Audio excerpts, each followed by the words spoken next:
Welcome back to the channel Algo Driven Lab. I welcome you all, and for some delay of a couple of weeks, this is a new backtesting video series, and in this video we're going to consider and compare basically backtesting of Bollinger Bands strategy and with a buy and hold strategy of S&P 500 index. So this should be engaging.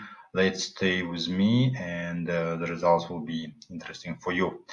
As you see on your screen, there is a snapshot of visualization what went of backtesting. Immediately, I would like to you dive into the result, and the rest technicalities I'll go through along of this video. And before I begin, I'd like to ask you to subscribe to this channel and click on the notification bell to stay tuned on the next backtesting video series, which is going to be interesting.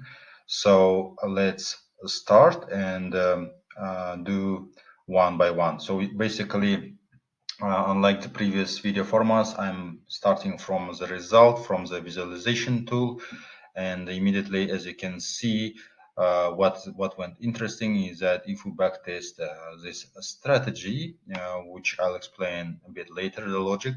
As you can see, we are starting from 2016 over 2026, 10 years of backtest, which I guess is more than enough. We backtested how the strategy works for EURUSD Forex pair and just S&P buy and hold strategy as a golden benchmark. So basically what we have is that S&P 500 just from the starting point of 1 had a cumulative return over 4 times during the period. So basically it let's say rose to like 4 times during this 10 period of time, while for EURUSD, if we consider the strategy as a logical Bollinger Bands, it went just return to its initial point of 1 of cumulative return over 10 years of period. There is some upward earnings returns, sorry, and but in general, as you can see, we have less than 1 or lower than 1 of cumulative return over time. So basically, the idea, the key point is that this strategy, Bollinger Band strategy, if we use this for Forex, and if we do allocate our capital for S&P 500, of course, S&P 500 will definitely win. And the numbers and the results I'll show now later a bit. Meanwhile, just drop in a comment. What do you think about the strategy? Is it viable or not? Maybe you have some other ideas. Please drop by. So basically, in this video, which I'm going to make more logical and faster and simpler, I'll not stop on every detail as usually I do. So basically, because to save our time, I'll stop on key metrics. Just let me zoom my screen so that it will be clearly visible for you. I just zoomed out a bit because of that graph. Okay, so here is some installation helper function. As usual, we're going to backtest and see the metrics such as sharp, maximum drawdown, compounded annual growth rate, win rate, and profit factor. Okay, these 5 key metrics. I'll not stop on that. So it's very similar to those we're seeing over and over time. And on my previous video of backtesting of Bollinger Bands strategy both on Apple and the S&P 500, you can see on this pop-up link, and this, for your curiosity, you can check these metrics and compare how they behaved over here, just for a comparison, for the sake of interest, right? And if you do so, I think it will increase your understanding of what is going on with Forex as well as for stock market in terms of Apple and the EURUSD Forex pair, of course. Okay, so this is more technicalities. Here, as I said, we are using EURUSD Forex pair. We are comparing with S&P 500 index. The time is the most recent data for 2026, so it's 7th of August this year, as of nowadays, the last trading day. Starting day is exactly 10 years behind, and just let me pass all these technicalities because there is no reason of doing and explaining line by line, right? And immediately we should jump in to the results, and then we have some kind of discussion, maybe the reasoning why it is going on, right? And just before I go, I would like to say that the Bollinger Bands strategy is very simple strategy. Let me explain how it works. So it has upper band, right, and the lower band. So it has a window of 20 days. This is standard settings. I didn't change anything. And like it has a middle band, right? So middle band, when the price reaches like lower band, we go long. So basically we buy any assets we want, basically using the strategy. In our case is EURUSD. When it reaches upper band, we sell, meaning that it's kind of oversold position. And now we expect that it will reach the lower band again where we can buy. So it is like buy and sell kind of strategy.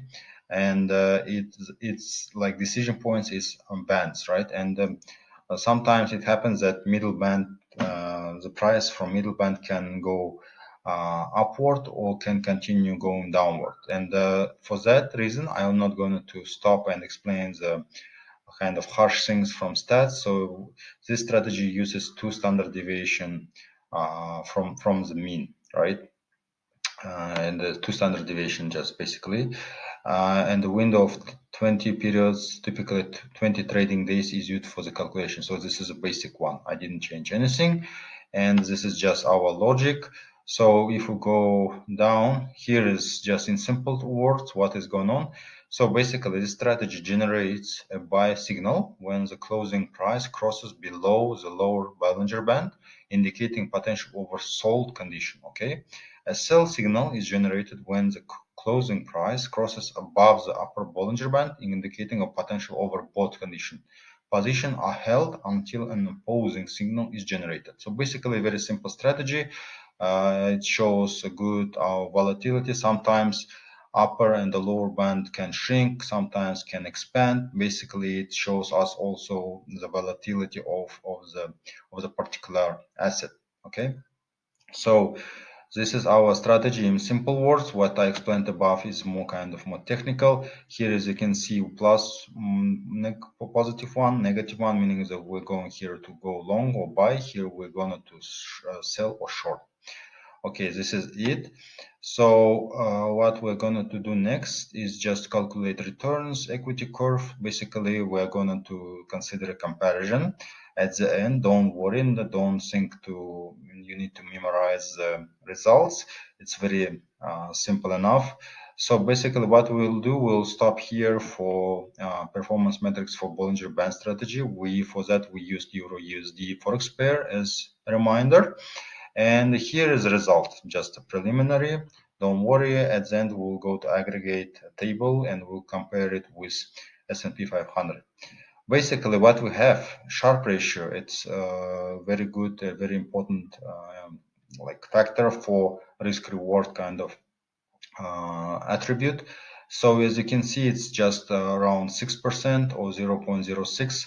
Not really significant, not really high. Basically, it should be, ideally, it should be more than 1. Basically, it shows that our strategy is viable to gain edge or market edge over just, the simple S&P 500 investing, like, right? A maximum drawdown, in our case, at one period of time, we lost, during these 10 years, at one period of time, we lost more than 20%, around 22, if we round to the nearest hundreds. Compounded annual growth rate, we didn't earn anything, just it's 0%. As you see at the beginning, it's around the same of cumulative return of 1, a bit of higher, so we didn't gain nothing. Win rate is just above 0.5, not really big edge here, and profit factor is just a bit higher than 1. Basically, we're just a little bit better than our gross profits are better than gross losses in terms of trading. And let's compare with S&P 500. Clearly, it wins for this battle, if we can say that. What we have here, for example, Sharpe ratio. Visually, it is represented that now Sharpe ratio is 0.9. Still not ideal, but much better in comparison with previous Euro USD backtesting. Maximum drawdown here is we are losing more at one period of time, of course, 32%. Compounded annual growth rate is 15%, significant. So basically, if we use just buy and hold, we can, let's say, get 15%. And if we use, let's say, this Bollinger Band strategy, we can gain nothing. Almost nothing. And the win rate is, in our case, is 0.56 and profit factor is 1.18. So of course, because of Sharpe ratio, compounded annual growth rate, our win rate and profit factor are much better. Okay, I guess this is time to go to joint and aggregate table. Okay, just one more time our curves. And here we are. So basically, as you can see, just a recap what we have. For example, for Euro USD, Bollinger Band strategy and S&P 500 buy and hold strategy. Let's see so that it will be clear what is going on. So significantly, of course, S&P wins in terms of Sharpe ratio. There is a huge difference. Maximum drawdown. Now our in our case Euro USD Bollinger Band strategy just better in terms of 10%, around 10 to 11%. Compounded annual growth rate is, of course, S&P 500 is a clear winner here. Win rate because of the Sharpe ratio and compounded annual growth rate. Here is S&P 500 has a higher and better result. And the final profit factor is there is let's say a little of edge or let's say better position of S&P 500 buy and hold strategy. And the clear winner here, of course, just buy and hold. Unfortunately, Bollinger Band strategy, if we use it for Forex pair, not really worthwhile. So this is it. And as you can see, basically just buying and holding saves us a lot of let's say, brings us better results. Of course, I'm not taking into account also commission fees, slippage fees, and also other funding rates. Maybe if I add this stuff, the situation may worsen because we are going to consider these Bollinger Bands, as I mentioned above, both for long and short. So basically, commission will go both ways. This will eat up our Sharpe ratio, compounded annual growth rate, of course, and it will affect also to win rate and profit factor. So I just simplified for this time to make just simple comparison, which is which strategy is better considering. And at this time, I'll just, I guess, stop and ask you to leave any comments and about what do you think. Is it better to include maybe some hypothetical or average commission for this strategy, or maybe you'd like to see other strategy backtesting relative to S&P 500? I also recently backtested two strategies like on my channel, the previous two videos. You can also check them up. And of course, just leave any comments you'd like to see. And please like or dislike this video, up to you. I guess this was helpful and interesting. So basically, again, idea of this channel is to provide research driven and data driven research on particular strategies to make your like let's say as a trader or as an investor, your decision smarter and better. And this is the key purpose of this backtesting and the channels philosophy. Meanwhile, I leave you here. Happy trading and a good investment decision for you using algo-driven lab research-driven solutions. See you soon. Bye.